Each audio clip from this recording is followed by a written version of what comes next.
Bonjour à tous et bonsoir, peu importe où vous regardez la vidéo. Victoire de l'Olympique de Marseille sur le score de 2 buts à 1 grâce à un but de Bakambu et de Milik. Côté marseillais, côté messin, c'est Benga qui marque. Voilà, donc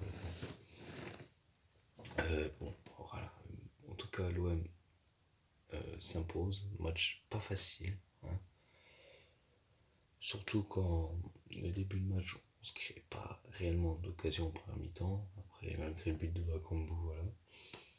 Euh, après, on a eu quand même 2-3 occasions, mais on s'est pas créé autant d'occasions que d'habitude. Mais bon, voilà. Après, on a Bakambu joue le score, puis voilà, on gère la première mi-temps assez, on va dire, correcte. Après, bon, la deuxième mi-temps, Metz égalise. Donc, Metz, bien sûr, forcément, ils y croient. Enfin, ils croient avant eux. Forcément, ils vont tout donner. Et voilà. Après, il y a ce changement de Sampaoli qui fait rentrer Arkadiusz Milik. Et puis, oui, ce but incroyable. D'ailleurs, qui fait rentrer Kolasinac. D'ailleurs, je vais y arriver, putain. Kolasinac, il a fait un très gros match. Franchement, j'ai bien aimé. Enfin, il n'a pas beaucoup joué vu qu'il est rentré un peu en fin de match, le dernier quart d'heure. Mais ce qu'il a proposé, il a été là, il s'est donné. Franchement, en tour de passeur décisif en plus, il a été décisif ce soir. Donc, Kolasinac, franchement, voilà, il a été bon. Franchement, j'ai bien aimé ce qu'il a fait. Voilà. Puis il continue comme ça, hein. Voilà. Et puis, bon, Milik qui marque, qui met ce retourné acrobatique incroyable. Bon, après, il n'y a pas que ça. Après, voilà, tactiquement, on a joué. Offensivement, ça a beaucoup perturbé, je pense, les Messins. Enfin, de base, il a mis Milik Bakambu, enfin non, Bakambu et Bamba Dieng pour forcément chercher la profondeur. Et il voulait chercher de la profondeur pour écarter plus d'espace. Voilà. Et voilà, mais bon, moi, ça peut, j'aurais mis Milik et Bakambu, sachant que Bamba Dieng venait rentrer de la quinte, donc bon. Puis bon, je pense que Milik sera titulaire pour le prochain match parce que bon, en Ligue 1, c'est le dernier match en Ligue 1, 4 buts donc en 2 matchs, donc forcément, enfin, oui, 4 buts en 2 matchs, donc forcément. Puis bon, même Milik il l'a dit, on comprend pas pourquoi. Après, c'est normal, hein, quand tu ne joues pas, forcément, il boude un peu, mais c'est pour faire passer au message de Sampaoli qu'il a envie de jouer, qu'il est prêt, puis moi, à sa place, j'aurais peut-être fait la même chose, et je le comprends. Et même moi, je trouve de la part Sampaoli, certains choix, j'ai pas trop compris. J'aurais préféré. Bon, je pense que ça aurait été mieux que Milik débute le début de match. Bon, au final, il a eu raison parce qu'au final, on gagne le match. On va dire c'est important, mais je pense que Milik sera directement titulaire pour le prochain match. Ça, je ne me pose pas de soucis. Enfin, en tout cas, j'espère. Côté Marseillais, c'était un match pas si facile que ça, donc on a tout donné, on a tout fait pour qu'on puisse arracher cette victoire parce que c'est un match important parce que maintenant on est deuxième, on a 4 points de plus que Nice, donc ça c'est bien, on met l'écart et puis il faut continuer comme ça. Voilà, donc voilà, c'était pas un match facile, franchement honnêtement c'était pas facile, mais voilà, on va dire que c'était pas facile. On n'a pas joué, en soi on fait un match correct. C'était pas facile, on va dire, parce que Metz a réussi à nous mettre quand même en difficulté parce qu'ils ont créé quelques occasions et voilà, après on a su s'en sortir et arracher cette victoire. Donc on peut dire merci Milik parce qu'il nous met un but de classe mondiale, hein. Quand tu es un attaquant de classe mondiale, forcément tu t'attends à ce genre de choses. Très bel retour d'acrobatique. Voilà, franchement, déjà sur l'action, il sait ce qu'il va faire. Genre, il va contrôler. Donc, poitrine et pied. de retourner avec son pied. Donc, voilà, forcément, c'est pas un match. Enfin, forcément, c'est un attaquant malin, un attaquant de classe mondiale.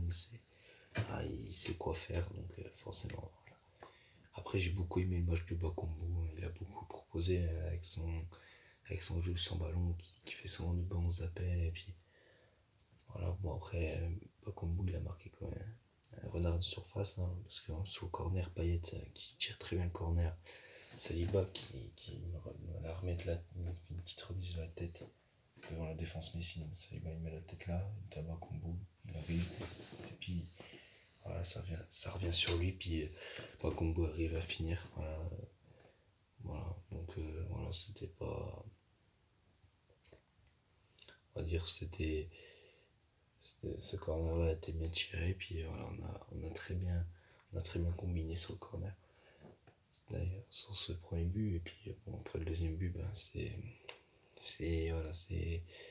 différent. Ça part d'un centre de Lirola, je crois, puis après la défense messine, elle dégage, et ça revient sur Kolasinac, qui est en dehors de la surface, qui remet de la tête, et puis après Milik qui met ça retourner, puis du coup il y a but, et du coup ça fait une passe décisive pour Kolasinac, qui a fait un très bon match d'ailleurs. Kolasinac, j'ai bien aimé son entrée. Alors, franchement, il m'a plu. Il était là, il se battait sur le terrain, puis après, à force de se battre, il a été récompensé de faire une passe décisive. Donc, très bon match de Kolasinac. Franchement, c'était plutôt une bonne performance de sa part. Et puis, voilà, il continue comme ça, puis voilà. Ça lui gagnera de la confiance. Bon, voilà, tant mieux pour lui. Et voilà, donc voilà. Après, la façon qu'on on jouait, Payet, il avait souvent. En fait, il était en 10, mais il jouait comme un faux 9, c'est bizarre. Voilà, puis t'avais. Voilà, comme je l'ai dit, t'avais Pape Gay et. Non, qu'est-ce que je raconte, Bamba Dieng et Bakambu qui cherchaient la profondeur, qui essayaient d'écarter les espaces, de trouver les espaces. T'avais Gay qui jouait comme un latéral gauche, mais pas réellement comme un latéral gauche, c'était bizarre. C'était un peu bizarre à décrire, mais voilà, c'est sympa au lit, faut pas se prendre la tête, hein, voilà, comme je vous dis, des fois ces compos on dirait des numéros de téléphone, donc bon. Non mais plus sérieusement, voilà, tant mieux, ça a été un match abouti, hein.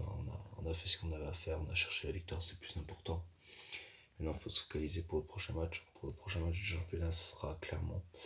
Après, je crois que voilà, cette semaine, la semaine qui va commencer, je crois qu'on aura des matchs de Coupe d'Europe, si je dis pas n'importe quoi. Et après, il y aura le match contre Clermont aussi, pour le prochain match de Ligue 1. Donc voilà.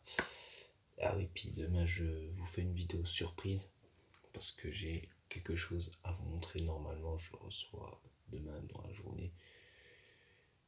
Voilà, donc soyez présents. Je vous dis pas ce que c'est. En tout cas, c'est un objet.